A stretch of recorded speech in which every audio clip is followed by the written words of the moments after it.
একদিন মসজিদের মধ্যে নবী করিম সাল্লাল্লাহু আলাইহি ওয়াসাল্লাম সাহাবীদেরকে উপদেশ দিচ্ছিলেন। তখন মসজিদের অবস্থা ছিল খুব শান্ত, কেউ কোনো কথাবার্তা বলতেছিলেন না। হঠাৎ একজন বেদুইন সাহাবী মসজিদের মধ্যে আসলেন।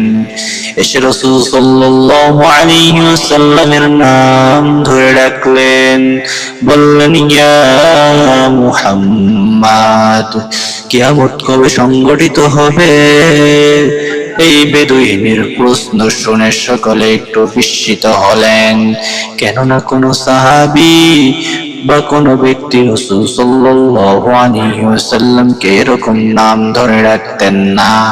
সাহাবায়ে কেরাম একটু বিস্মিত হয়ে তার দিকে তাকাইলেন, কিন্তু নবী করিম সাল্লাল্লাহু আলাইহি ওয়াসাল্লামের চেহারার মধ্যে একটু বিরক্তির ভাব দেখা যায়নি, বরং রাসূল সাল্লাল্লাহু আলাইহি ওয়াসাল্লাম মুস্কি হেসে বললেন, ও আমার বেদুইন সাহাবী, তুমি কিয়ামতের জন্য কি প্রস্তুতি নিয়েছো?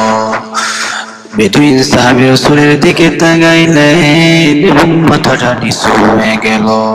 রাসূলকে বললেন, ইয়া রাসূলুল্লাহ, ইয়া হাবিবাল্লাহ, কিয়ামতের জন্য তেমন কিছু প্রস্তুতি নিতে পারি নাই, নামাজ রোজা করতে পারি নাই, তবে আল্লাহ এবং তার রাসূলের ভালোবাসা মনের মধ্যে আছে। রাসূল করিম সাল্লাল্লাহু আলাইহি ওয়াসাল্লাম এই বেদুইনের কথা শুনে বললেন, যে যাকে ভালোবাসবে কিয়ামতের ময়দানে সে তার সাথে থাকবে।